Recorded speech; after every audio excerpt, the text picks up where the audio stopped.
écoutez-moi. Alléluia.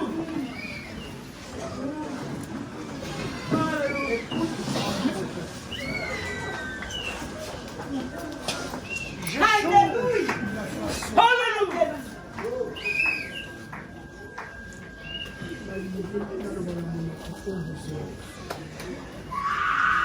Na bongoli ndenge ya kosala.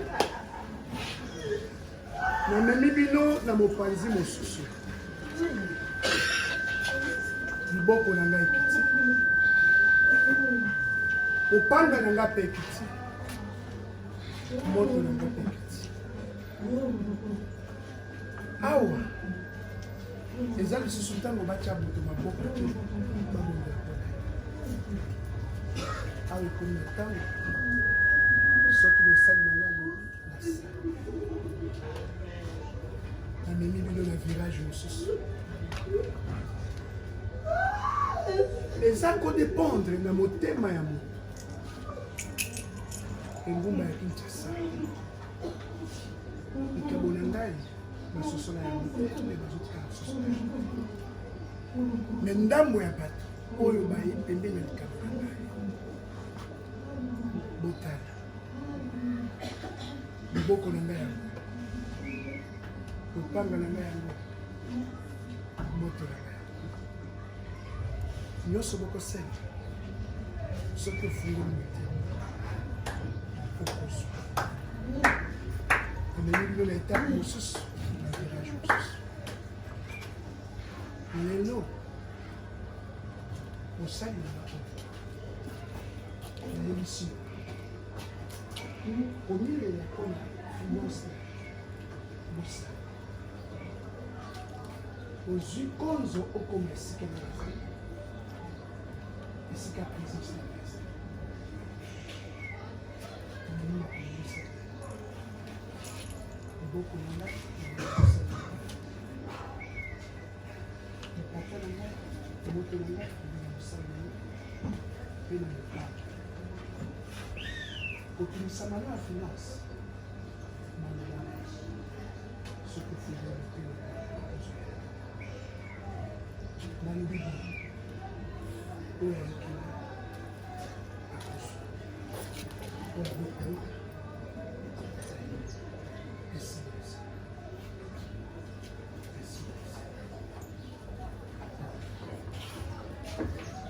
Kolo azaloko.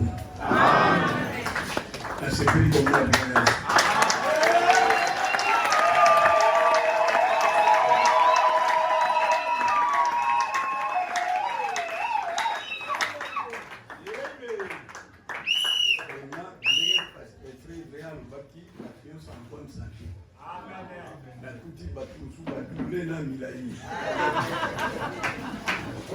Bana ngai ba koli. Na kuti frère d'hiver a doublé. Comment la yule na mai pena Carmel na bale kususu ba koli.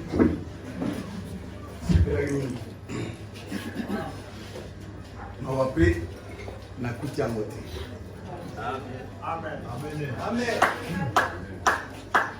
Avion to keleka ndike frère ya Lobaki. Tango tozongi pe na wi professeur moko lobiami na sere moko lobi ka ndenge boyaki ozonga ka ndenge moko. Oh, avion chaque fois tango ndeko mata ndeko peta mupanga moke po ezali kulo mingi na moto moko ayebi nga abike oyebi ndenge nalongolaki Philippe na memi ye na Samarie bantu nde babemaki ye na avion moko rapide ata omati na avion moko akimba mbala mwanja kokumba ngo na mokongo boye ti akomisi bioke ata ezali kofilme obanga te mwanja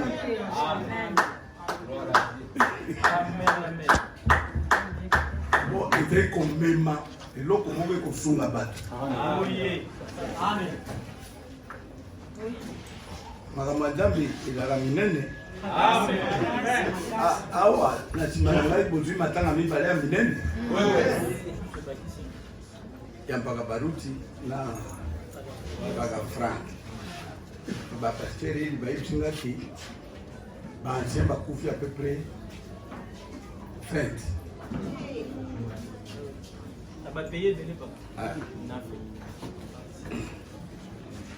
Asiko bomonaki o matanga mpaka baruti ya monene boye ememi na président s'incline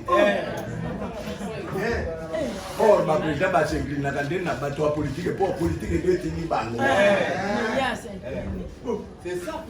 me wana ezala politike te nzambe yazalaka likolo te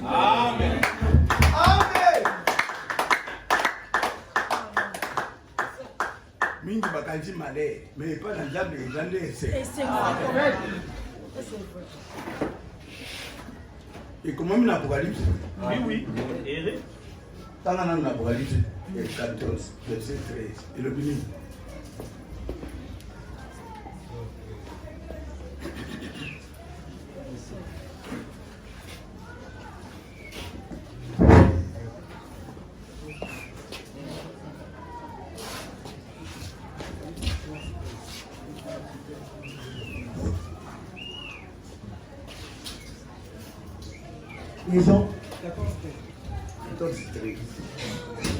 J'ai entendu 5000 voix qui disaient écrit Romain. Héritez à présent les morts qui meurent dans les Seigneurs. Et c'est normal, Oui, dit l'Esprit. Afin qu'ils se reposent de leurs travaux, car leurs œuvres les sont.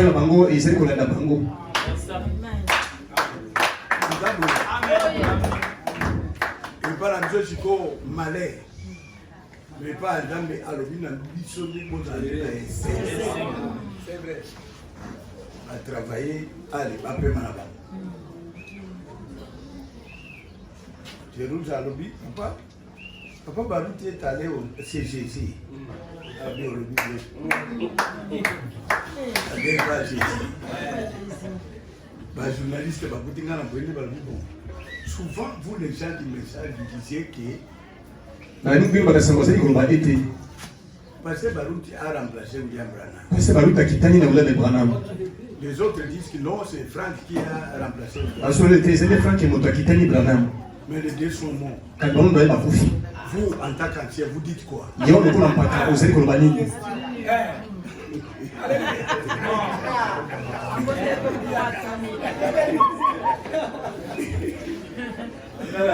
Amani oyo nzambe akei kokutana na paster baruti ezali likambo na ye na nzambe oyo mpe frank akei kokutana na nzambe etali ye na nzambe oyo nga nayebi nde mokolo moko nzambe akitaki mpe alobi na William Branham obi comme Jean-Baptiste a été envoyé pour préparer ma première venue. Je t'envoie avec un message pour préparer ma seconde venue. William Branham a dit que vous les prédicateurs, je vous mets dans la même position que moi. Vous êtes les messagers des mêmes messages partout.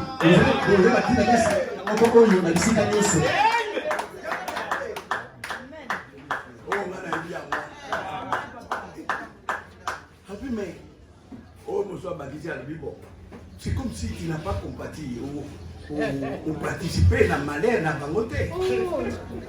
Il y a liwa na bangote. Non, oui, bangomi balé oya kufina alimai. Kuzo kufina Kinshasa, bakoro na bangote lakini alimai moko na Kinshasa.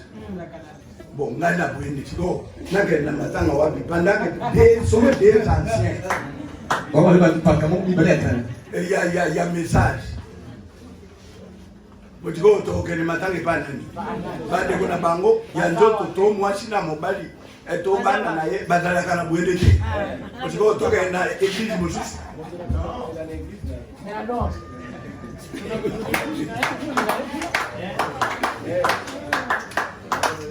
Oh pasteur quoi là tu as raison la kisanga matanga wapi l'église a passé il a l'église a passé l'homme pour n'importe franc il y a même et Franck a même message pour tout le monde amen na ngaji ko na ndipe message kaka na ministère à Franck amen ngebe na tando ya l'église ko na ngebe ba mwacha Franck angaliate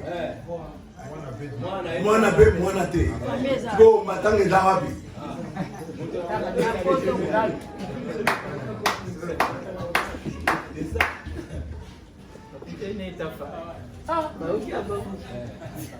bon, tu vois, attends, il y a pas bino etena star. Et pas baruti, kuna na tabernacle baruti. Tabernacle baruti na bweni. Na ubeda kuna. Mwachi na banga iba za kuna. Ujo doke matanga. Mutu l'église na to telemi. Une minute ya silence. Amen. Pour notre frère Franck, une minute ya silence. On a révérend Baruti, tu continues. Nous sommes errés. Nous sommes les singles.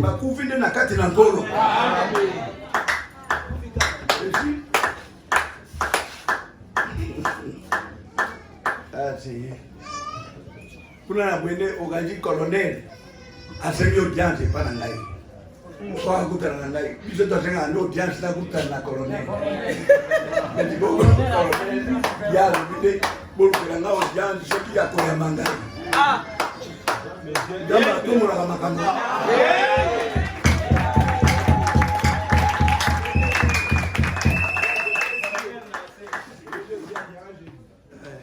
Vraiment voyage yango bino mosali mosala munene na bandeko na biso ya bon samaritain balandi bino Jérusalem pe balandi bino baprédicateur bamemaki babete ebele balai baye kotika babete akoka kotika ata bangongo bino sikoyo bopope na ngongo bajournaliste bakami na popularité une fois popularité à boye yo bandendeke nini badepasi basombaki banderole moko ya monene ekomami kuna 43 ans ya ministère ya pasteur quoi moto 43 ans soki alobi ya rassemble baninga na ye wene bokotonda te eloko ekamisaki bango mpo ngai na travaille na bwende te kaka Jérusalem Kinshasa tozali na église na biso ya bon samaritain ezali lokola mwa mawa mbalo oyo ezwi mai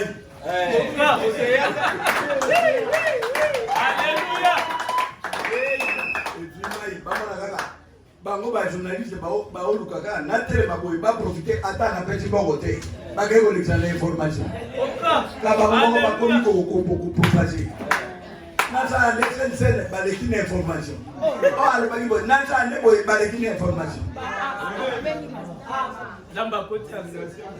alors ntango toye kobatya mpe journaliste wana journal yonso azali kotya biso journal yonso na bwende tosali nini fili wana toencercle yango na bapetite assemblée tosomi basere babasi ali baprédicateur bakoti kuna egrene discussion na bafrete mais ye baseri quoi fode baeglise kaka na minute bayebi teke nzambe azalaka na kati ya bofuluki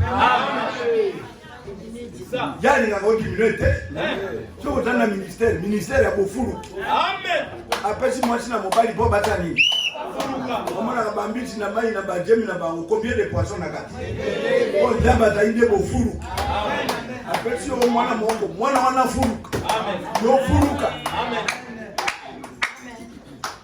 bandi na ciel na zangala kuna tulaki muke tofuluki tozali nde kodiminue bato kodiminue te nakanisi oyo ekoya na nsima tokoyeba yango totelema nanu toyoka malobata mes fils quelques mots ya parole de l'Éternel. Je veux lire dans Luc chapitre 7 nalikotala na Luka mokapona sango depuis le verset 36 à 48. nzela tumisatu motoba mpe tukumi na mwambi makasi epanie kokotala iduka ko munene amai na fiansi na couple munene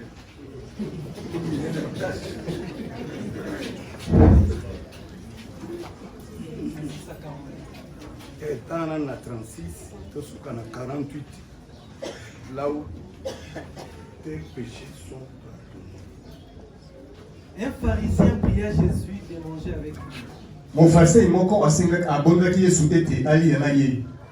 Jésus entra dans la maison du pharisien et s'est mis à table. Yesu akutaki kasi na mon pharisien pe afandaki likolo na mesa. Et voici une femme pécheresse qui s'est trouvée dans la ville.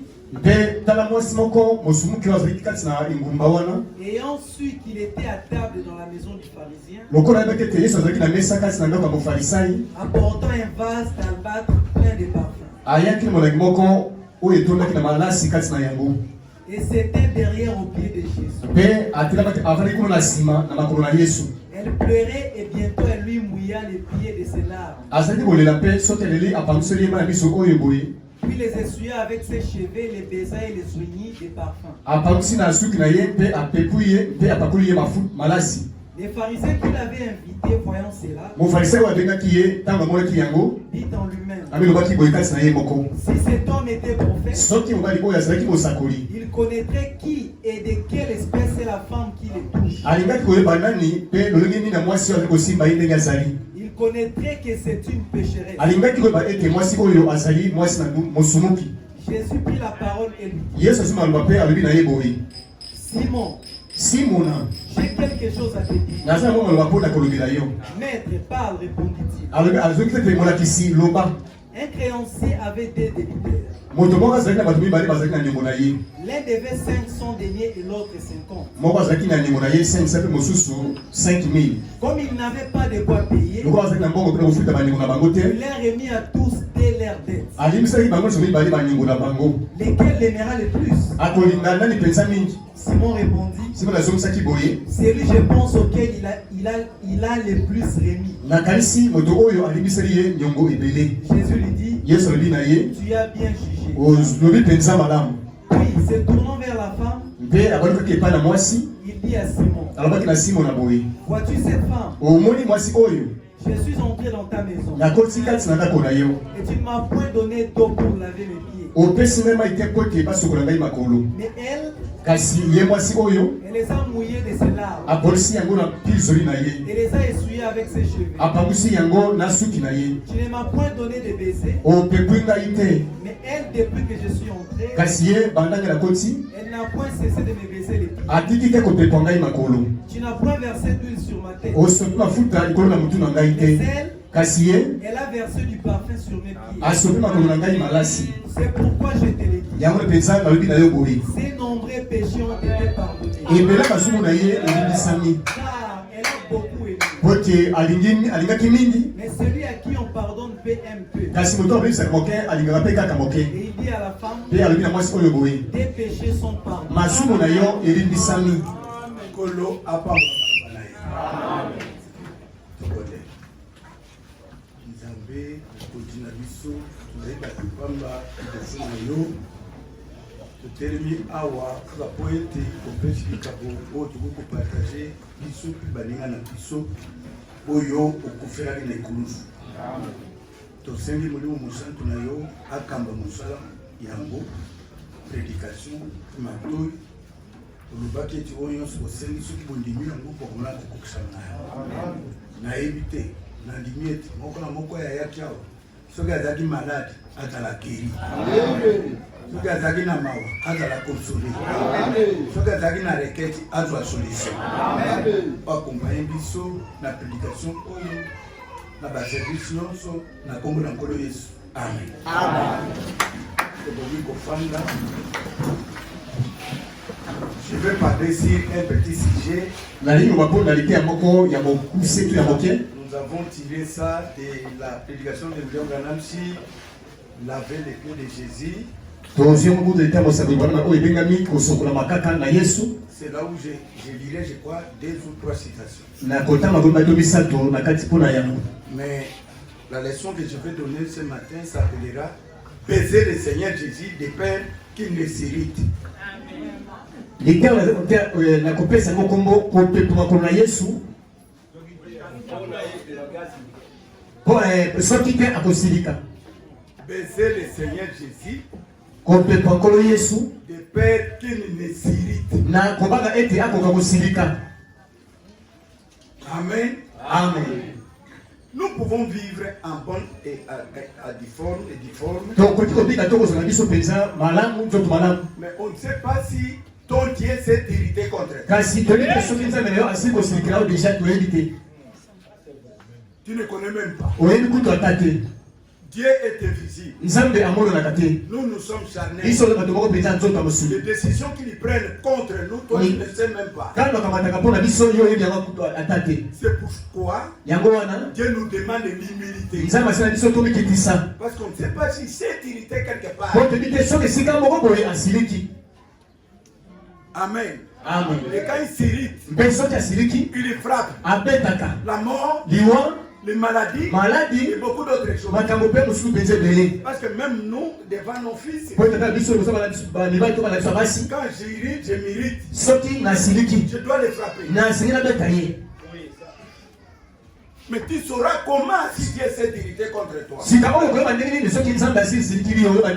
temps de Noé, les gens ne savaient même pas que Dieu s'est irrité contre cette génération-là. À cause de mauvais mariages, à cause de mauvaises causeries, la femme a pris la première place dans le monde. Et les gens ne savaient même pas que Dieu s'est irrité. Mais la grâce de Dieu est descendue par un prophète Noé. Et Noé a vu comment Dieu s'irritait. Dieu lui a ouvert les yeux. Il a vu comment les choses ne marchent plus.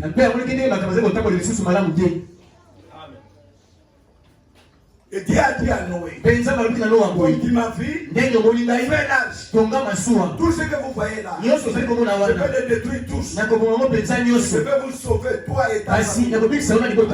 Les gens ne savaient même pas. Quand Noé a commencé le travail, donc les monquets sont venus. Est-ce qu'il y a de l'eau? Et au ciel, il y a de l'eau. Je vais vous faire voir une chose. Frère Branham dit que Dieu n'a pas créé la pluie. Mais Dieu, dans Genèse 2, verset 4, vous verrez là qu'il avait des sources d'eau pour arroser la terre.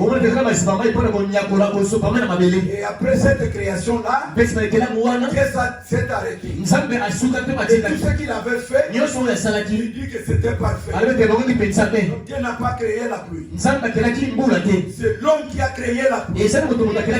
À cause de la chance de bombes atomiques. L'atmosphère était normale partout. Il n'y avait pas de froid et les chaleurs quelque part. Qu'est-ce qui s'est passé? Frère Branham dit que l'homme a commencé par quoi? L'agriculture et l'élevage. Après l'élevage et l'agriculture, on est arrivé à la fabrication de métaux et de fer. Et après les fers et les métaux, on est arrivé à l'informatique et à la bombe atomique. Et jusqu'au jour où on a pointé un bouton, la bombe atomique est descendue. Cela a incliné l'axe de la terre. Frère Branham dit quoi? La terre qui était bien s'est basculée et s'est descendue au-delà du soleil. Et l'humidité est sortie de là et s'est arrêtée près du soleil. Voilà la pluie qui a commencé.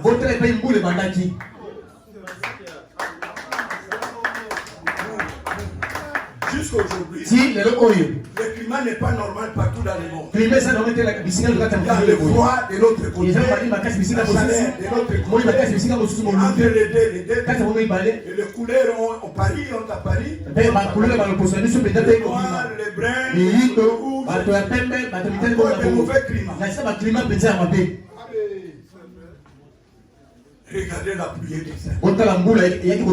l'homme fabrique sa mort par lui-même. Moto azali komisalela liwa na ye ya ye moko. Quand la Bible dit que ce qui arriva du tout des jours de Noé Ile tumatama komaki na tango mikono Noa. arrivera pareillement à l'avènement du Fils. Iko koma kaka ndenge moko na boyela mona na moto. Nous sommes juste au point. To komi pensa na isika wana. Où la bombe atomique est en train de se Iko koma le paka to mike ezali komisalela maka peta bisika nyonso. Le frère Branham dit, Bana balobi boye. cette fois-ci, quand la bombe atomique descendra sur la terre, Na ngolo tango bomba to mike kwela sako kili oyo boye. ça va bouger encore la terre. Iko yako ningisa lisusu mo kili Ça va oyo. le soulever près du soleil. Ile ko tonga ngo pensa ko kusa ngo pembeni pensa na mo iboye. Que le soleil brille une fois la terre. Pote moya ngo ko pensa ko panza ko tumba La mo première tumba fois mo. était le froid qui était comme ça. Ezaki malile mataki pensa boye. Et la pluie est descendue. Pe bule kitaki. Et cela a basculé. Yango eningisaki mabele oyo. Eningisaki mabele oyo. Branham dit que les eaux ne coulaient pas. Mosolo de mai ezalaki pensa ko chola te. Mais après cette explosion-là, Kasi na sima ko panza na wana. la terre s'est inclinée Mabelaki ko tengama. et les eaux commencent à couler. Pe mai bandaki ko chola. Jusqu'aujourd'hui. Si lelo oyo boye. Mais cette fois-ci, la bombe atomique, Kasi na mabele bomba tobi. quand elle va descendre, Na tango ko kweya. ça va bouger le sol. Ekoya ko bouger ko ningisa mabele. Eko panza mabele Et le oyo. faire monter tout Eko près du panza soleil. ko posa ko pele ko mapembeni na mo ipensa boye. Brûler toute la terre. Pote mo ipensa tumba mabele On nyonso. peut dire amen. To ko tola mabele na yango. Les gens sont en train de jouer. Bato bazali kosakana na bango. Ils ne s'humilient même pas. Babikisaka atako te. Au lieu de baiser Jésus, Esika ta pepo Yesu. qui ne s'irrite Pour pas, que Yesu atomboka te. qui te Pour pardonne, que Yesu alimbisa yo. qui devient orgueilleux. Yo eza kokoma moto alolendo. Moto na kanisa. William Branham dit quoi? Wana baza koloba nini? Il dit le développement scientifique, Alobi ete bokeli liboso bato na nzembi. les constructions, Kotonga bandako. l'argent Bamakambo etali mbongo. a amené le prestige aux gens. Ememeli bato lolendo to lofumbu. Il croit qu'il est différent de l'autre. Akanisa ete aleki moninga mosusu. Il n'est pas différent d'un pygmée. Oleki pigime to kesa pigime La te. même matière que qui a fabriqué un pygmée Makambo kaka moko nzamba museki pigime to sont mosusu. les mêmes matières qui t'a fabriqué. Ezaka machino moko penza ko nzamba keli yo. Inutile même de s'en orgueillir. Tina kuta wimba lolendo ezali te. Tu ne possèdes rien. Pote ozali ata eloko moko boye Je te. ne suis rien. Nazali penza moto pamba. Tu n'es Yo rien. ozali penza moto pamba. Les habits que nous avions sont Eloko rien. ozali penza eloko moko penza pamba. L'argent c'est rien. Bongo eza penza eloko La pamba. construction sont Bata rien. kotongo eza eloko pamba. Les enfants sont rien. Ezali bana bazali penza eloko moko pamba. Tout est rien. Nyonso ezali kaka bale pamba. C'est le Seigneur Jésus. Pekwa nkolo Yesu. Tout qui ne s'irrite. Pote akomotombukela yo te. Atombukela yo asilikela yo te.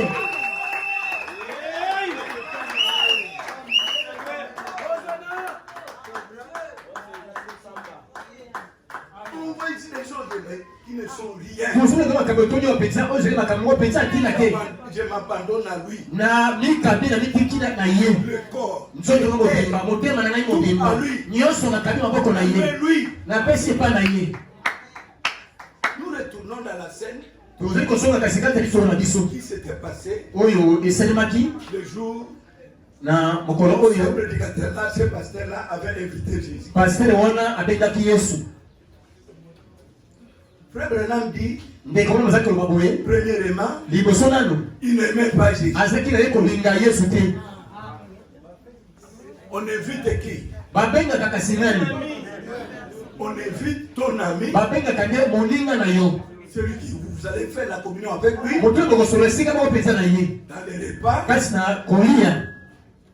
manger ensemble, Kolia esika moko na ye. parce que vous avez les choses, quoi, ensemble. Pote boza makambo oyo ezali kotala bino mibale esika moko makambo lisanga bino mibale. Si je lis ici, Soki natangi yango awa je vais vous lire ici, na kotanga bino yango awa. on avait le cœur de Jésus, paragraphe 6 et 7. Kitabu siko siko makulu na Yesu ndira kotanga motoba pe ya sango.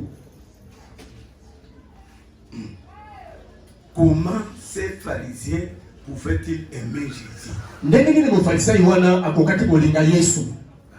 Bafarisayi wana pende bakokaki kolinga Yesu. Ils les haïssaient. Bazalaki koyina ye. Eh bien, ils n'avaient rien à faire avec cet homme appelé Jésus. Malango azali ne penza na tina moko te na moto wana babengaki Yesu. Pourquoi? Mpona nini? Parce que ces derniers déchiraient leurs églises Pote Yesu azalaki penza kopanza bamasango na bango. et tout le reste. Mpe nyonso Eh etikali. bien, ils les maîtrisaient. Mpe azalaki penza komaîtrize bango. Comment ces pharisiens a-t-il donc pu l'inviter chez lui pour les guider? Ndenge mofarisi penza koki kobenga ye akende epai na ye po ete alia esika moko na ye. Normalement, nous invitons des gens que nous aimons à venir manger avec nous. Tobengaka bato tolingaka nde baya kolia esika moko na biso na Vous bomomesana. savez, c'est comme quelqu'un et que vous appréciez, il y il y a quelque chose qui va avec le fait de manger ensemble. et c'est pour cette raison que nous avons le souper du Seigneur. et Et c'est en fin de communion autour du souper du Seigneur. C'est ce qui rend cela si glorieux pour nous. Le mot pharisien signifie acteur. Un acteur, un imitateur.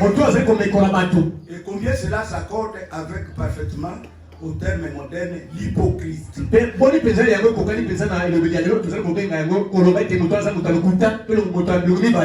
Un acteur, un imitateur, une personne qui essaie d'être quelque chose.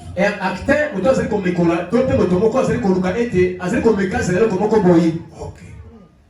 Lorsque vous essayez d'être ce que vous n'êtes pas, ne soyez pas ce que vous n'êtes pas. Mais les pharisiens qui ont invité Jésus, ils n'avaient aucune communion avec lui. Ils avaient des motifs égoïstes. Ils n'avaient rien en communion pour se parler. Amen. Amen. J'avance encore quelque part.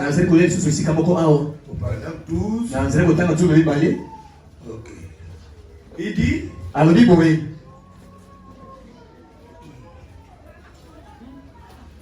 observons ces pharisiens. Et je peux le voir alors qu'il fait des va-et-vient dans les grands couloirs de sa maison disant, je suis le docteur interne de cette ville. Je suis un citoyen très respecté.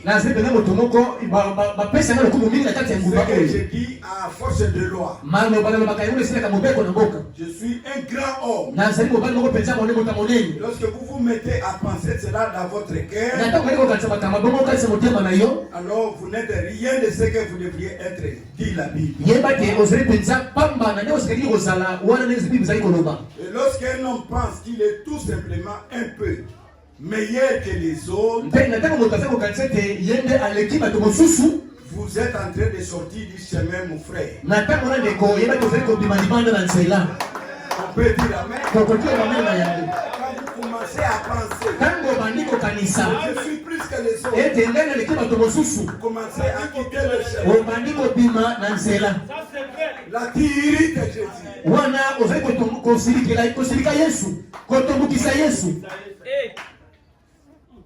Nous sommes tous égaux aux yeux de Dieu. Que nous soyons riches, pauvres, bruns, noirs, blancs, quoi que nous puissions être, nous sommes tous égaux devant Dieu. Vous le croyez comme ça? Inutile même de critiquer l'autre. Inutile même d'être jaloux de l'autre. S'il a beaucoup de moyens, il n'y a pas un problème. Dites seulement Dieu soit loué. S'il est un pauvre, dites seulement gloire à Dieu. C'est ce que son créateur voulait. Nous sommes tous égaux. Je vais vous donner une citation. Dans Psaume chapitre 75.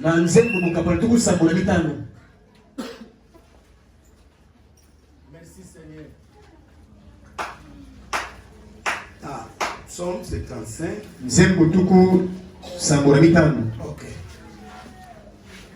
Et le verset 5. Le bas. Je dis à ceux qui se glorifient, ne vous glorifiez pas. Et aux méchants, n'élevez pas la tête. Continuez. N'élevez pas si haut votre tête. Ne parlez pas avec tant d'arrogance. Car ce n'est ni de l'Orient, ni de l'Occident, ni du désert, devient l'élévation. Mais Dieu est celui qui juge. Il abaisse l'un et il élève l'autre. On peut dire Amen. Qui élève? Qui abaisse? Quel est notre problème là-dedans? Moi-même, votre frère. Il y a quelque chose que Dieu m'a fait corriger. Quand il m'a dit, toi tu es en train de craindre la responsabilité que je t'ai donnée. Quand tu étais pasteur à Jérusalem, est-ce que tu savais que tu allais être à Kinshasa? Être un pasteur qui allait fonder des églises. C'était moi avant que je te place dans le ventre de ta mère. J'ai tout placé, ce qui concerne ton ministère. Sois calme, regarde-moi. Un pauvre, nous sommes des pauvres. Papa ne savait même pas, papa savait lire seulement la Bible. La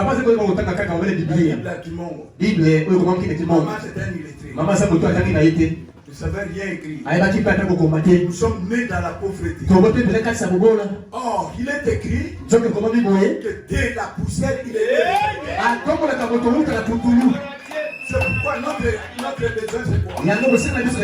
Baiser le Seigneur Jésus pour qu'il nous hérite. Parce qu'on peut faire tout, mais tu ne sais pas la décision de Dieu qui est devant toi. Au moins qu'il te fasse grâce. Mais regardez cette femme-là qui est venue. Je crois que j'ai un autre jour, j'étudierai pour cette femme-là. C'est une femme prostituée qui a perdu l'espoir de la vie éternelle. Mais il connaissait les lois de son pays. Il savait que dans une fête, quand vous invitez quelqu'un, premièrement, vous devez placer un bassin à la porte là-bas pour laver les pieds de celui que tu as invité. Le deuxième point, vous devez l'essuyer. Et la troisième point, vous devez parfumer son corps au cou ici. Et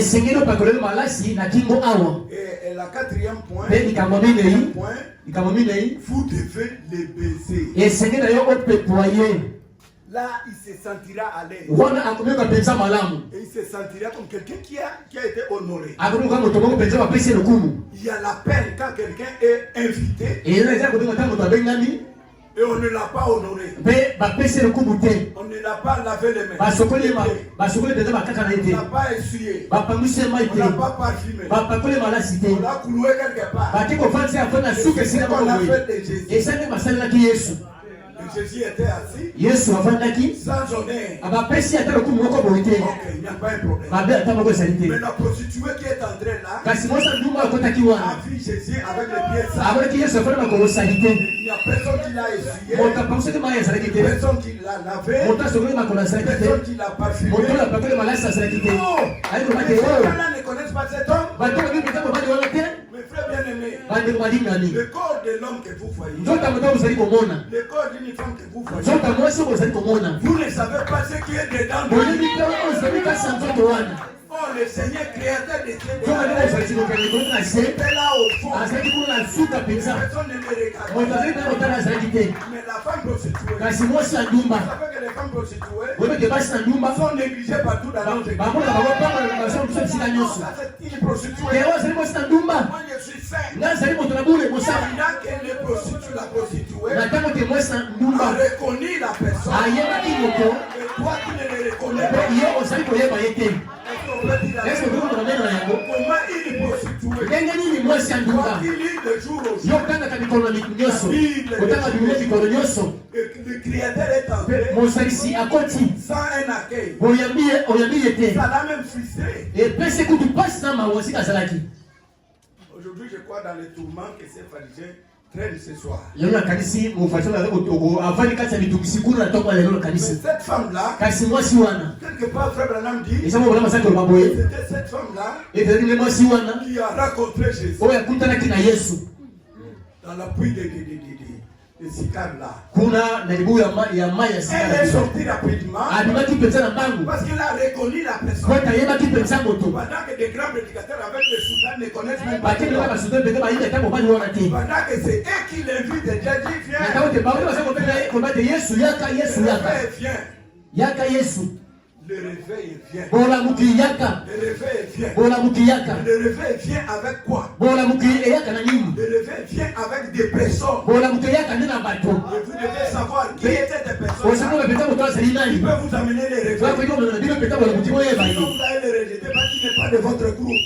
soki te bokoboka ye koti azali kasi etoma na bino te La femme est sortie. mwasi ayi kobima Il a acheté un parfum. ati asomi molangi ya Et malasi il est venu. mpe ayei Il n'a pas d'eau. aza na mai te Elle n'avait pas de suie. Elle n'avait pas de suie. azali mpe na sume te Elle a vu Jésus. aye komona amoni Yesu Vous savez, là où il a commencé. boyebi epai ye abandaki Il a commencé où? abandaki wapi À les pieds de Jésus. na makolo na Yesu Vous commencez où? bino to yo obandaka Vous wapi êtes amis avec Jésus pour les baiser comme ça. oza molinga Yesu mpo lelo opepo mpenza boye Toi, tu es son ami. yo oza molinga na ye Regarde la femme. tala mwasi Il a lavé les pieds de Jésus. asokolaki makolo na Yesu Par quoi? na nini Par les larmes. na mai na ye ya miso Il a placé les sources dans ses larmes. Yesu atiaki mazipala na mai ekasi na miso na ye Parce que tout est possible à Dieu. po ndenge osokepa na Nzambe amen Vous le voyez comme ça. bondima ndenge wana Même vous n'avez rien. ata kozala ata moko Le te peu d'argent que tu as, na mbongo to oza na tu yango peux le multiplier en Nzambe wali koyibalisango mpenza tona mbongo ebele une source d'eau. lisima ya mai Il jaillit dans ses yeux. etiolaki kati na miso ya mwasi wana Cela a coulé. yango esopanaki Elle a lavé les pieds de Jésus. mpe asokolaki Yesu makolo na Les ye pieds sont devenus propres. makolo na Yesu ekomaki mpenza peto Elle n'avait pas de sueur. azalaki na sume te mpona kopamisa mai Les oyo cheveux étaient longs. kati basuki ezalaki milai Pas de couper les cheveux que nous avons. eza kata suki ezalaki lelo oyo boye Les te cheveux étaient trop longs. basuki ezalaki mpenza milai Ça l'a permis à essuyer les pieds de ezalaki Jésus. ezalaki kopamisa Yesu makolo na ye Comme il avait déjà acheté un parfum, lokola asomaki deja malasi moko il a parfumé Jésus. ayi kopakola Yesu malasi Il a parfumé. apakoli malasi apakoli ye malasi Après quoi, mpe nsima na nini il s'est agenouillé ayi kofukama pour baiser les pieds de mpo Jésus. na kopepwa makolo na Yesu Parce qu'il regarde sa vallée. mpo te azali kotala valere Yesu aza na Je yango suis rien. nazali mpenza pamba Je ne peux pas le baiser dans le cou. nakoki opepa mpenza na kingo boye te Commencer par ses pieds. esika bana liboso ya makolo na ye Là où moi je commence. esi epai ndani na bandi On peut dire Amen. okokila bamene na yango Il a commencé par les pieds. abandaki na kopepa makolo na Yesu Ils ne sont pas des amis. baza baninga te Même quand on dit ata ndenge olobaka baiser les Jésus. to pepa makolo na Yesu Baiser Jésus pour qu'il ne s'irrite pas. pepa Yesu mpo tasilika te Vous, vous allez les baiser où? yo bana kopepa Yesu wapi Il est ton ami. aza moninga na yo Vous allez les baiser comme ça. okopepa mpenza nde boye Là, bah, il est moyen là.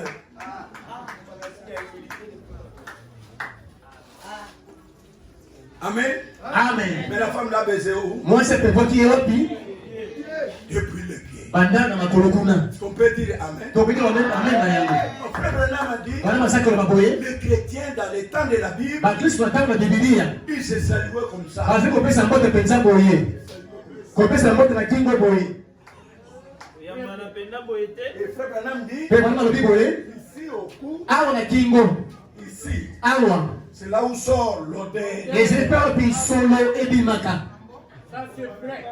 Et c'est là où il faut baiser yango esengeli mpenza kopepwa kaka esika solo ebimaka wana de ton frère. oluka mpenza solo ya ndeko na yo Mais la science a avancé, nzela ndeko avance le manque d'amour a avancé, kosanga bolingo avance jusqu'à ce qu'on se salue kino comme ça. tokoki kopesa mbote mpenza kaka na loboko boye Pour ne pas toucher votre frère, mpo na kosimba kotuna ndeko no te vous éloigner de lui. olopo otanga mpenza kosika na Et ye cette salutation-là, kombata loboko oyo tu n'es même pas une main forte. eza kuta loboko makasi mpenza boye te Salut comme ça. kala na maboko mpenza pete boye Et comme ça, mpe boye signifie, elingi koloba je ne veux pas de toi. nalingi na ngai yo te Je veux que tu te partes nalingi avec ete naloba mpenza akela na mbangu nakabona mpenza mbangu aujourd'hui, mpe lelo oyo on impose par coronavirus. baza koposa na Ce n'est coronavirus pas bon de se saluer comme ça. ekoki kopesa mboka na mboko boye topesaka mboka te na mokoko boye La séparation, elakisi mpenza kokabona le manque d'amour entre partout. kosanga bolingo eza kokota bisika nyonso Pendant que quand vous manquez l'amour, ntango osangi bolingo vous n'entrerez pas au ciel. okokota epai na nzambe te eza pasi Le frère Branham dit quoi? wana masaki loba nini Si vous ne n'aimez pas les péchés, Soki olingi masumuki te. et vous n'avez pas l'esprit de Christ, Ozali molimo na Kristo te. parce que Christ est mort à cause de Bo toi. Kristo akufaki matina na nini? Moi, je suis un pécheur. Nani azali kosala masumu? Vous êtes un pécheur. Yo ozali kosala mosumuki. Il ne nous a pas aimés. Soki alingaka biso Il te. n'allait pas mourir pour nous. Alingaka mpe akufela biso te. Il nous a aimés. Lokola ndenge alingaka Il biso. n'a pas regardé ce que vous êtes. Atelaki ndenge ozali te.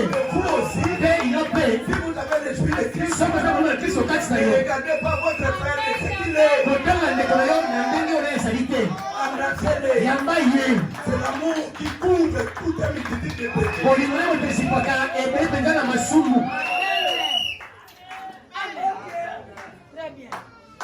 Et vous savez, Oyebi? nous les Kinois, Biso bato na kisasa. nous a appris à être des orgueilleux. Bayelakisa biso na mpenza bato boka lolendo. Des orgueilleux. Bato ya lolendo. Des orgueilleux. Tozalaka bato na lolendo. Mais vous devez savoir, Bosengeli koyeba. le maître de l'orgueil, c'est qui? Nkolo ya lolendo eza nani? C'est le diable lui-même. Ezali ye moko Satana. Je crois que tout le monde connaît la Bible. Na kasi moyibi ya bino nyonso. Il a été jeté sur la terre à cause de toi. Babokaki ye na se awa na ntina ya nini? Il était l'ange protecteur, Azalaki mwanzi mobateli. osait déployer selon la Bible. Na mapapo ezali kofungwa maboye ndenge bibi ezali koloba yango. Il voulait même prendre la place de Dieu lui-même. Alingaki kutaka bata esika na nzambe ye moko. À cause de son orgueil. Na ntina lolendo na ye. On l'a jeté où? Babokaki ye wapi? On l'a jeté où? Babokaki ye wapi? On l'a jeté où? Babokaki ye wapi? Sur la terre. Awa na se. Et la Bible dit, Mpe bibi ezali koloba il boye. est entré dans la maison des rois. Akoti kati ya mandako ya bakonzi. Et il y a les églises des rois. Eza bamasango ya bakonzi. Quand il regarde les langages comme ça, Ntango batali mpenza aza kotala bangara boye. qui adore ici? Bandeko basambelaka awa. Ndenge koki kosambela nzambe na bisika ya boye te. À Bwende là-bas, Kuna na bwende on a posé la question. batunaki kotuna. Comment pasteur dédicace une église où il n'a pas placé la pierre angulaire? Ndenge pasteur aza kodedikase losambo epai oyo batiaki libanga ebandeli losambo ya ndako te. Moi je dis, Nabaki boye. la pierre angulaire c'est Jésus-Christ. Libanga ebandeli ya moto eza Yesu Kristo. Et Jésus descendait Mpe Yesu azali kokita chaque soir dans une église sous l'arbre. mpo balozalaki losambo moko boye oyo ezalaki na se na nzete. Il n'a pas placé la pierre angulaire. Atiaki mpe na ngila na kati esika wana te. Je leur ai donné une citation. Na bisika bango te boka Je likomi. dis, frère Branham dit, Nde bana basaka loba boye. on peut même aménager un bar Bakoki ata kolongola bakotanga esika mosusu. pour qu'il soit une église Kwa msamba kotia esika eglise et wana. adorer avec l'onction du Saint-Esprit. Kosamba na pakola mungu mosantu. Est-ce que dans un bar, on peut placer une pierre angulaire? Eske na baba bongo tia kala ngila kati ya bana. Et moi, je les ai précisés. Mpe naye koprecise bango boye. La véritable dédicace, Naye dedikasi mpenza solo solo. les fils et filles de Dieu sont remplis du Saint-Esprit. Eza wana nzambe apema molimo mosantu. Et le jour où le Saint-Esprit était descendu, Moko molimo mosantu akitaki. ce n'était pas dans une maison qui était dans la pierre, avec la pierre. Ezalaki na kati ya ndako atongaki na pira ngila liboko boye te. Ce soit dans la maison de Corneille. Ezalaki na kati ya ndako ya Corneille. Ce sont les 12 croyants qui étaient avec Ata Paul. babizi kola bazalaki na Paul. Parce que vous savez votre nom. Boyebi kombo na bi, boyebi kombo na yo. Votre nom s'appelle Kombo na yo ezali. le plein évangile. Kombo na bino ezali plein d'évangile. Amen. Ce n'est pas une partie de l'évangile. Ezali etelelo na nzambe te. Le plein évangile. Ezali na nzambe mpenza nyonso. L'adoration, il faut que les gens Kosambela nzambe mpenza akita. Dieu ne prendra pas ces bâtiments Ntango okamata ndako oyo boye te. pour aller au ciel. Po ete akende na lola yango. Vous et moi qui Ezali pratiquons, ntango okende mpenza na lola. vous pouvez dire amen à ça. Okoki komamene na yango. Vous pouvez acclamer le Seigneur. Okoki kobeta nkolo Yesu maboko.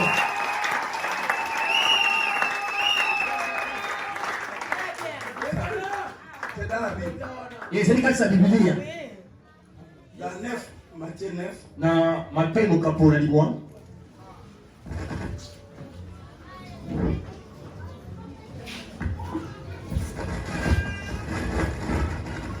dans Matthieu 9, verset 10, c'est le même.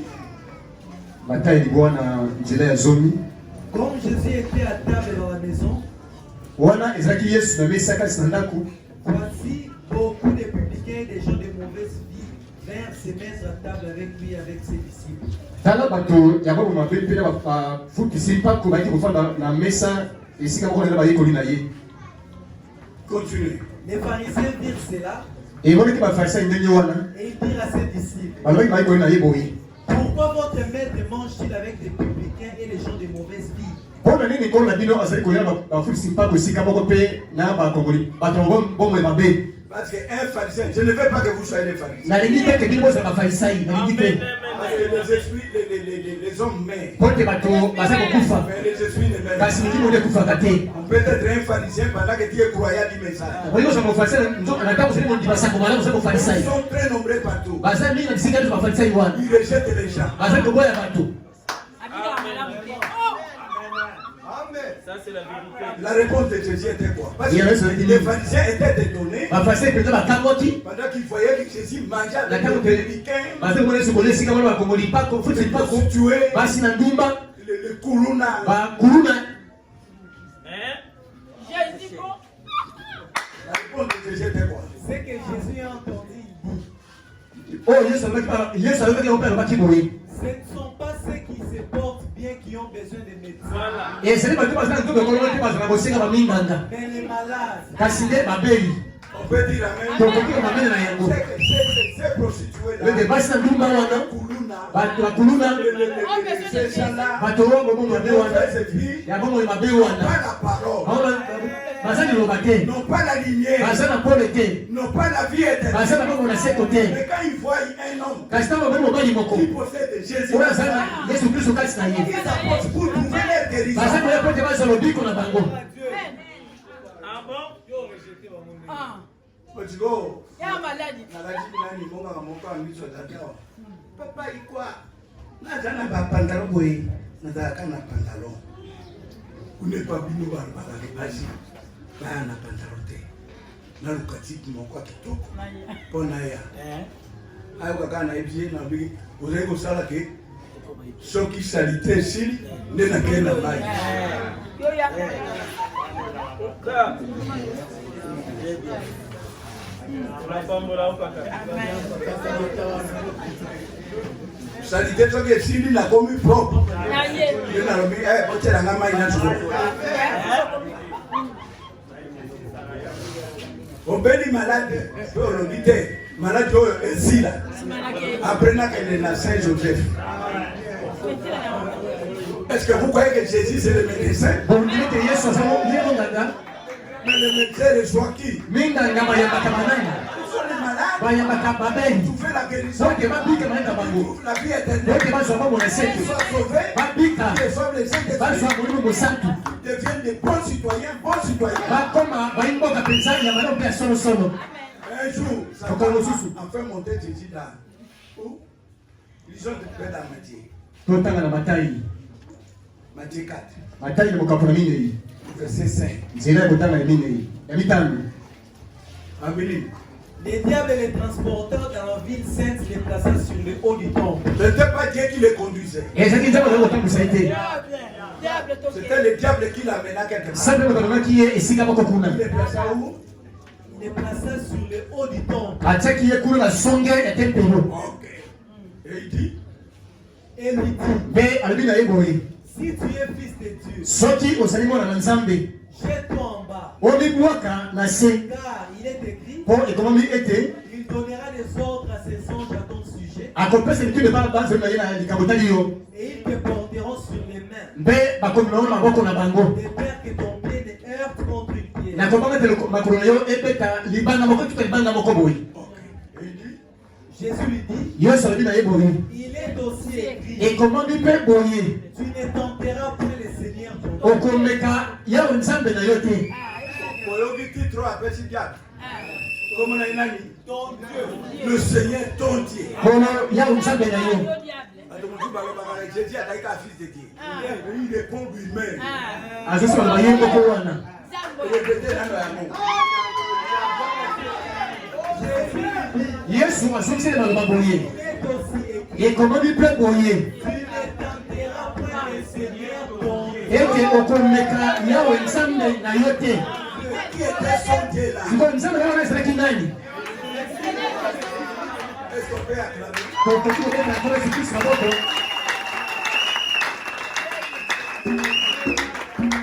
Maintenant, il dit bamazaki loba boye que c'était la pensée de l'orgueil. ete ezalaki likanisi ya Il y lolendo a beaucoup de gens qui font les miracles pour qu'on les comprenne. eza bato basalaka likambo po ete bato bayeba bango Oui, c'est un grand prédicateur. iyo azali kotema moko mpenza monene Ne faisons pas cela. tosalaka ndenge wana te.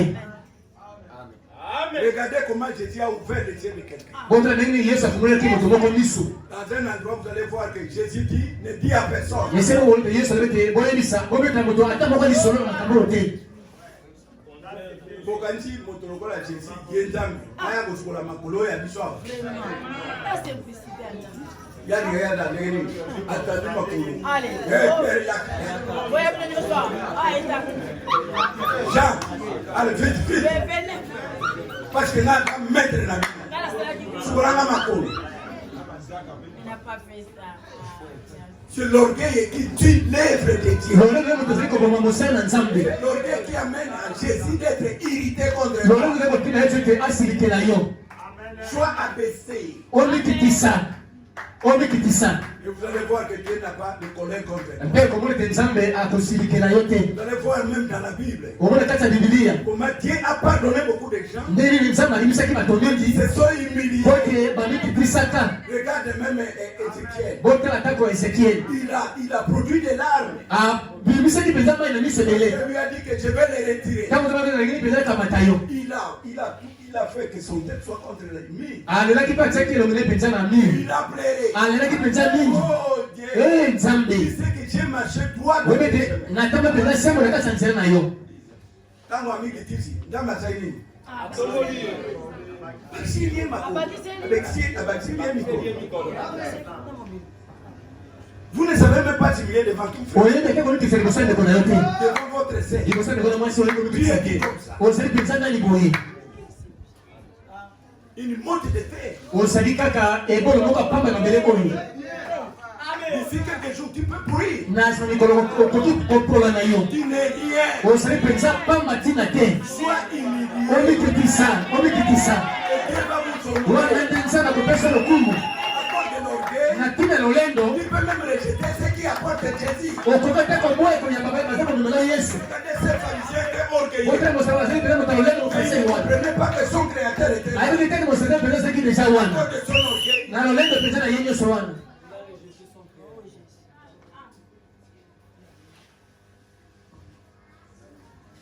Terminez un peu là-bas.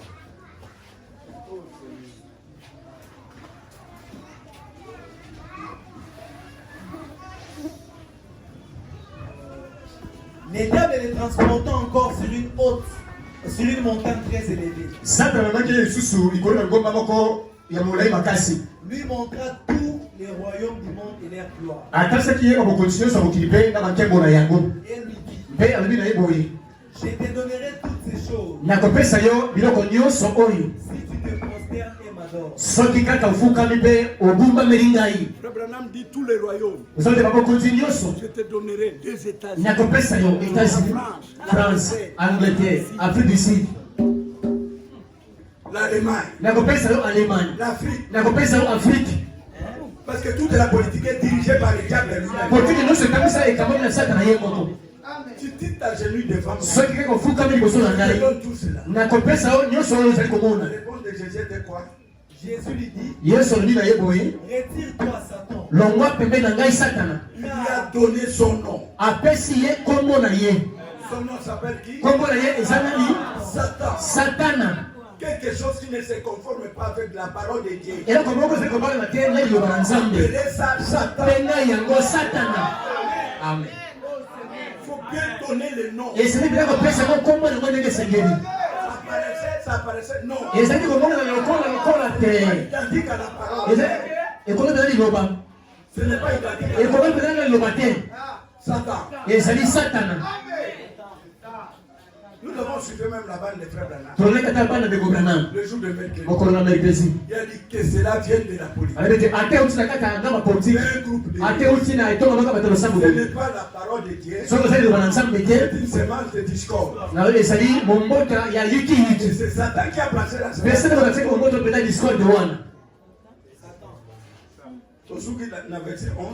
car il est écrit, mpo ekomami ete Tu adoreras les seigneurs ton Dieu. okongumamela kaka babele ya nzambe na yo Et tu les serviras lui mpe seul. okosala kaka babele ye moko Alors le diable les laissa. na bongo satana atikaki ye Et voici les anges vinrent auprès de Jésus et les servaient. mpe botala basi bayaki epai na yesu mpe basalelaki ye Merci les palmiers. batondi beparmi On s'agenouille devant qui? bafukamaka liboso na nani Devant le Seigneur Jésus. liboso ya nkolo yesu Souvent même moi-même, je n'aime pas que quelqu'un s'agenouille devant moi. mbala mingi atanga moko nalingaka te ke moto ya kofukama liboso na ngai kolingaka te amen Et l'adorer seul. mpe kogumamela to kosambela kaka babele ye moko Pourquoi il n'a pas accepté ça? mpo na nini andimaki yango te Tous les royaumes, pourquoi Jésus n'a pas accepté? yesu ndimaki kozwa bamokoli nyonso te mpo na nini Parce que ces royaumes étaient vendus par les péchés. mpo bamokoli bapete etekamaki na lisumu Adam a perdu son héritage terre ata babuseli libulu na ye mabele par les péchés. na nzela masumu Mais Jésus n'a pas racheté l'humanité. yesu asikoli mpenza molongo te À cet temps-là, il ne peut pas accepter que tous ces royaumes lui donnent, acceptent tous ces royaumes. na ntango mpe akoki kondima te ke akoka mpenza kondima azwa babokonzi nyonso wana ntango wana Avancer, c'est Ah, c'est lui qui va pas avancer. faire les rachats. tino na lisiko Hein? amen Quand on accueille dans l'isico, à Koufine et Kourousou, alors lui, Père, tout est accompli. tata awa nde nyonso ekokisaki Satan, la tête est brisée. satana motu esi kolikama Il devait racheter depuis le esilaki premier âge asikola uti eloko na liboso jusqu'au dernier âge. tino na eleko ya suka Quand la tête était descendue, yango wana motu ayaki mpenza kokita mettre fin au rachat. mpona kosukisa kosetali makambo te lisiko Il cherche quoi? aza koluka nini Chaque élite doit entrer. bobreli nyonso esengela kota Chaque élite doit entrer. bobreli nyonso mpenza kota Pourquoi nous prêchons l'évangile? yango tokoki kotalisa yango malamu Pour chercher ces brebis-là. mpona koluka breli wana oyo nga na koti te Mais si le dernier élite, soki mpona masuka koti la porte sera fermée. ekuke koye kokangama Et l'enlèvement aura lieu. ekonoto mane koye kosalema Vous le croyez comme ça? ondimi yango ndenge wana Si nous sommes là, soki tozenano awa c'est que le travail de Jésus n'est pas achevé. kosala yesu nga lesuki te Et le dernier élite n'est pas entré. mpona masuka mpe nga na koti te Peut-être il est entré, ka mosu asa mais koti il n'est pas en maturité. kasi nga na komeli te Et vous savez, mpe boyebi ce qui se passe chez nous à l'église, kozali koleka epai na biso kasi na losambo je vous donne une citation de Frère Branham. nakopesa tele moko likolo misako bolama awa Dans la prédication, na liteya qu'il faut aller voir. okendeki kuna komona nani Parce que les gens, quand ils viennent à l'église, poto balaka na kati ya losambo ils cherchent si le pasteur est bien habillé. azoka soki pasalaki mpenza malamu Donc, il y a une autre ligne. Ou ils viennent, to mpe bazali koya ils veulent attendre quoi, des bons cantiques. balingi bayoka banzema kitoko ndenge ezali koyembama Ce qui est bien. ezali likambo ezali malamu Ou les femmes s'habillent to bien. mpe mambo na basi te bazali kolata malamu Ce qui est bien. ezali likambo mpe ezali malamu Ou les hommes s'habillent to bien. bato mibali bazali kolata mpe malamu Mais quelqu'un qui parle un bon français, to moto moko azali koloba mpenza français moko malamu nde bali kotala ye ezali likambo malamu il parle d'un bon anglais. azali koloba mpenza anglais moko malamu Ce qui est bien. ezali likambo ezali malamu Un bon lingala. azali koloba mpenza lingala moko mpenza malamu Ce qui est bien. ezali likambo ezali Un malamu bon bâtiment. abatongi ndako moko mpenza kitoko Ce qui est bien. ezali likambo mpe ezali malamu Beaucoup d'argent. baza na mbongo ebele Ce qui est bien. ezali likambo ezali malamu Yo, quelque part, allez à l'eau. Et si vous voulez mpe soki bolingi avoir des gens qui s'habillent bien, komona bato baza kolata mpenza malamu allez dans l'Assemblée nationale. okende kasi kuna na assemblée nationale kuna na parlement Sinon, vous les trouverez. kuna nde mpa koke komona bango Mais kuna quand vous venez ici, ka mosa kolia awa c'est pour chercher à rencontrer Dieu. eza po koki tokutana na nzambe Que vous soyez avec les voisins qui n'ont pas de beaux habits. ate ofali mpena movoisin ti bilamba malamu te Ce n'est pas ton problème. eza likambo etali yo te Ton problème est la présence de likambo Dieu eza te en moi. kolosaka na nzambe ezala kati na ngai Tu dois recevoir la vie éternelle. esengeli azwa bongo na seko Et changer ma vie. mpe abongo na bongo na ngai Mais ici, Frère Branham dit quoi? awa bona masaka koloba nini L'église ne supporte plus la repentance. losambo ekokaka lisusu bobongoli botema te Ils aiment l'ouverture des sceaux, balingaka na bango bofuma bilembo les nuées des saints. matia lokola lipata ekitaki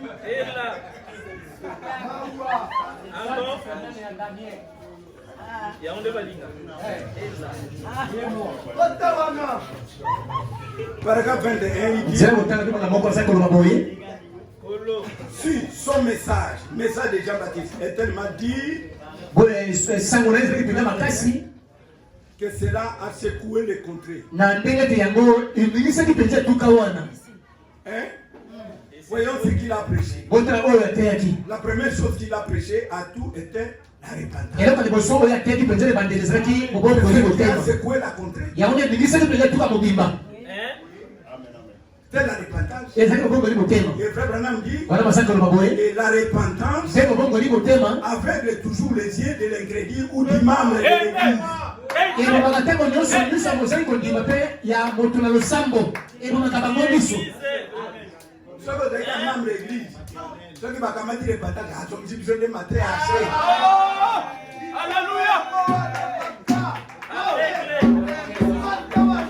Branham dit que la repentance aveugle l'incrédule. Et nous m'attendons sur le sein qu'on dit, Avec les membres et nous m'attendons sur le sambo.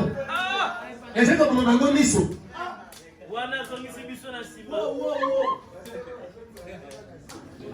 Et il dit ici, Mais alors, c'est comme le baboué. les membres de l'église pensent qu'il n'y a rien pour lesquels se repentir. Bon, nous sommes en train de dire que pour la vie, on va prendre le thème et saliter.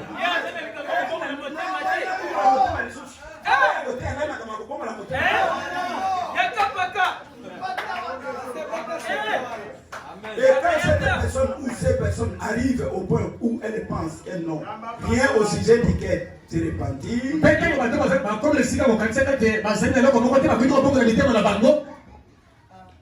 on est dans une condition plus grave. Plus grave. Bien qu'étant un membre de l'église, vous êtes dans une condition plus grave que le péché qui est dans la rue. Yole qui mosumu balabala. Natango kota kana église to ebe ro kwana ko bonga la motema jana tina te. Ole ki mosumu ki mabe.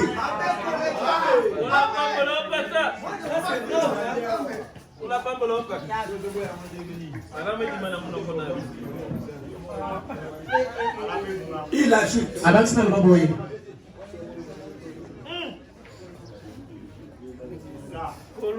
En effet, les Écritures disent dans le livre d'Apocalypse, en parlant de l'église, elle dit elle était née misérable, aveugle, elle ne le savent pas.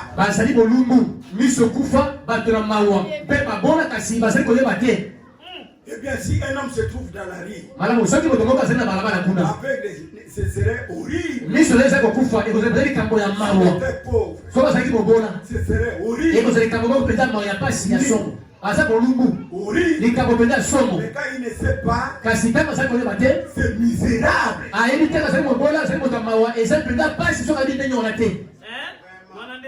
Ok, et il y a des gens aujourd'hui qui prétendent être des chrétiens, qui sont membres d'église, qui ne savent pas qu'ils ont besoin de la repentance. Et le dire à quelqu'un, cela les secoue. Quand tu as commencé à prêcher la repentance à ces membres de l'église, ceux-ci ont dit écoutez, nous avons Abraham pour paix. C'est comme nous. Nous avons frère Branham. C'est le messager. Il n'est pas pentecôtiste. La justification. Alors, la Bible dit quoi?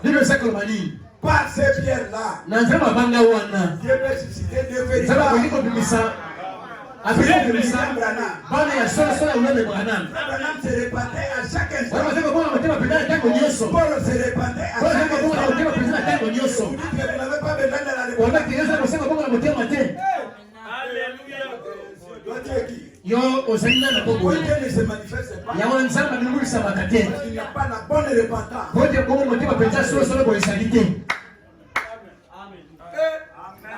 Même vous scandalisez vos frères, il n'y a pas un problème. Vous scandalisez votre mari, il n'y a pas un problème. Vous scandalisez votre femme, il n'y a pas un problème. Vous scandalisez les enfants, là, il n'y a pas un problème. La nuée est déjà descendue.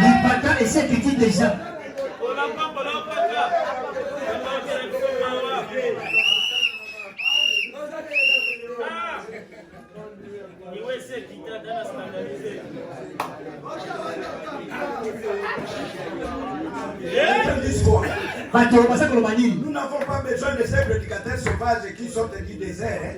Ces groupes de gens sans instruction, sans dénomination, nous n'avons pas besoin de leurs cris. Des histoires. Quand nous avons Abraham pour père. Tu as passé la vision passée quoi? Tu as un problème. Tu as passé quoi signifie quoi?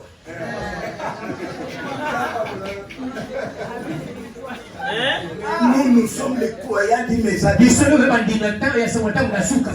Cela signifie quoi? Si vous n'avez pas la repentance. Moi j'ai fait beaucoup des années dans la parole. Cela signifie quoi?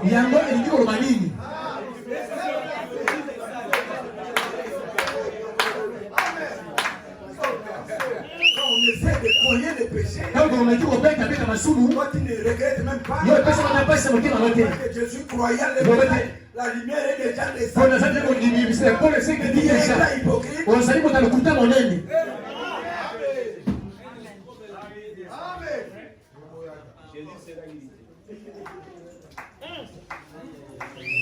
Ce même message avec les rêves aussi l'église aujourd'hui. Si vous demandez rapidement à quelqu'un, est-ce que vous êtes un chrétien?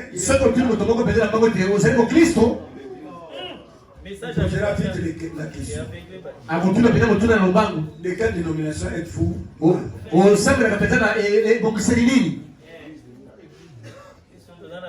Pour Bayeba, vous avez mon diminué, vous avez un quartier à plein évangile. Ah, ce qui m'a amené à l'auto, Moïbi, Kuluna, à côté de Yogobi. Ça, c'est interdénominationnel. Vous avez interdénominationnel. Il y a Makamoto Nyoso. Vous avez quoi la Matinyoso? Amen. Vous avez un autre. Yo et puis que dès que nous avons grands malobis, ah, tu as des églises. Église me souffre encore à Christ. Que me souffre à l'extérieur. Amen. Me souffre à battre ça, mais je me sens douté. Parce que l'imam est encore à Christ. Mais la porte est là. Écoutez, les amis, alors.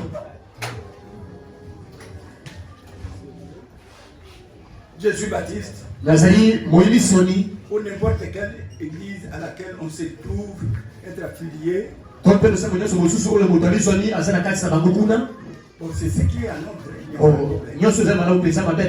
Ça ne répond pas à la question. C'est là. Vous avez toujours besoin de la repentance. La repentance secoue les gens. Les gens pensent qu'ils n'en ont pas besoin. Je suis un diacre. J'ai rempli certaines fonctions. Cela ne constitue à rien une esquisse. Il vous faut toujours la repentance. Amen. Amen. Et il dit, Dieu ne vous envoie pas en enfer parce que vous êtes un péché. Dieu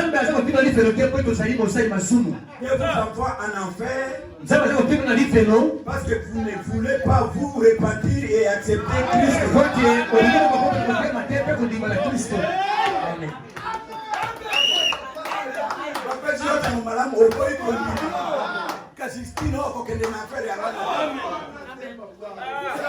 Parce que vous ne voulez pas vous repentir.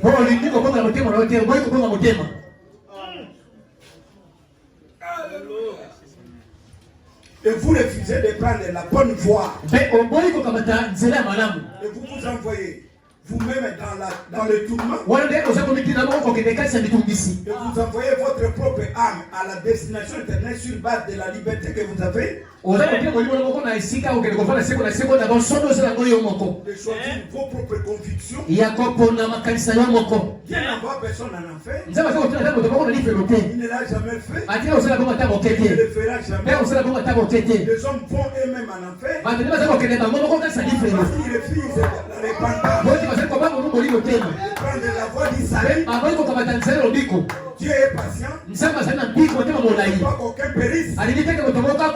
Il ne ne l'a jamais voulu. Ati ko dinaboma ta kokete. Les hommes marchent dans l'obscurité. Bayo kutaka peta kati ya molili. Plutôt que la lumière. Esika teba tembo la kati na pole. La raison en est Qui ne saigne été qu'ils sont nés de cet état-là. babotami na lolenge wana. Ils n'ont aucun désir d'accepter la lumière. Bazali atana posa ngote ko ndima pole. Et le messager vient de l'est, de l'ouest, du Pe batile baza ko muta lipani lipai na est na nord na sud na est.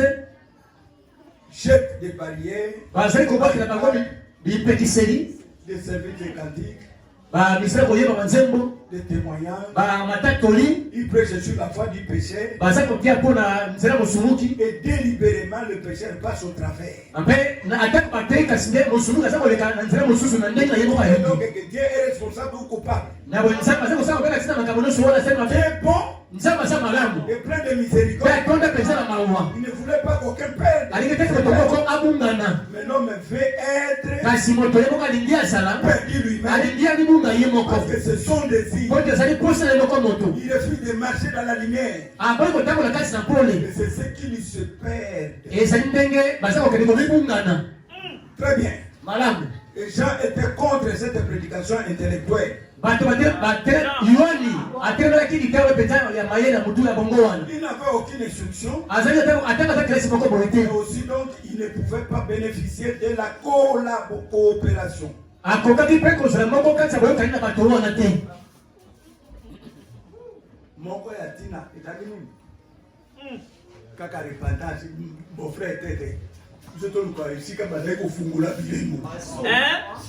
Seigneur. Ndenge niwe kitaki. Ndenge moto azali kolakisa biso bafoto wana bien. Batiki Jean église na ye ezalaki si croyant. À cause de la repentance. Mpe soki tokamati ka repentance awa mingi bakoya awa te. Frère bazongisi biso nsima. Mais porte ya ciel est repentance. Amen. Repentez-vous. Bongo la motema. Makambo zako sasa ita malamu te tika yango. Mbimela nkolo fana na nkolo na motema. Et vous savez la prédication des gens? Oyebi lite ya yuani. Il a dit quoi? Alabaki nini? La cogner. E pasoli. Demi où? E se tsami wapi? À la racine. Na misisa ya nzete. Ya nzete nyonso moko na. Nzete nyonso. Oyo bota kambuma te. Qui n'ont pas le fruit de la Bota repentance. ko bongo motema te. Sera quoi? E ko zande nini? E ko katama. Et j'étais au Pe e ko bota wapi? J'étais au feu. Kati na moto. À cause de manque de Na repentance. sema sema bongo ni motema. Devez-vous repentir. E sema bongo motema na yo. Dans vos fiançailles. Ataka kaka fiançailles na bino. Dans votre maison. Ataka ndako na bino. Avec les machins. Ataka na biloko. Avec votre mari. Ataka bana na yo. Avec votre Ataka na mwasi na yo. devant les enfants. Liboso na bana. Devant tout le monde. Liboso na moto nyonso. Produisez Botaka bon fruit de la mbuma malamu na bongo ni motema. repentance. Bote epasoleseni motema na se ya nzete. Ya nzete nyonso. Nzete nyonso. Oyo ekobota te. Bambuma bongo ni motema. Ekokatama. Ekokomi kasi na moto. Et vous savez, Pe boyebi. William Branham dit, Bana masaka loba boye. tous les jours, Likolo nyonso. Dieu place Nzambe azali kotia vos péchés masumu na yo à l'autel na hotel ici, etumbelo awa dans le cœur. kasi ya motema. Mais vous ne voulez pas vous repentir. Kasi olingi kobongola motema te. Mais ces pharisiens, Kasi mofarisai oyo pour qu'on arrive à la fin, po ete tokóma na suka. ces pharisiens Mofarisai est oyo passé dans le discernement. alekaki kasi na lisosoli.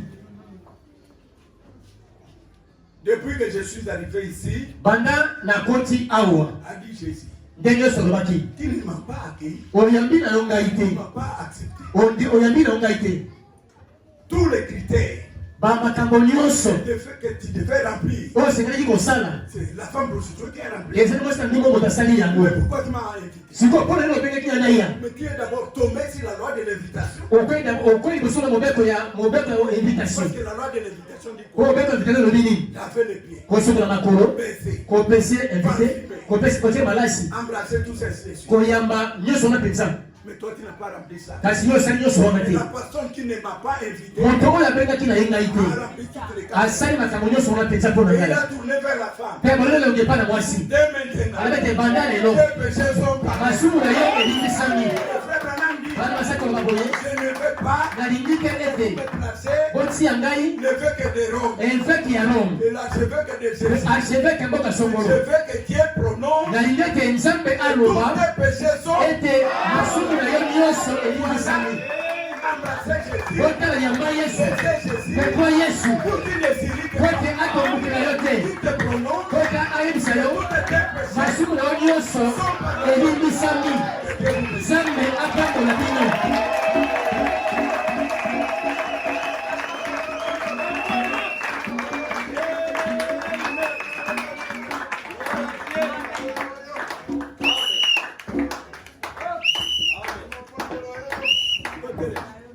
Totelema tokoyeba loli maboko ya moke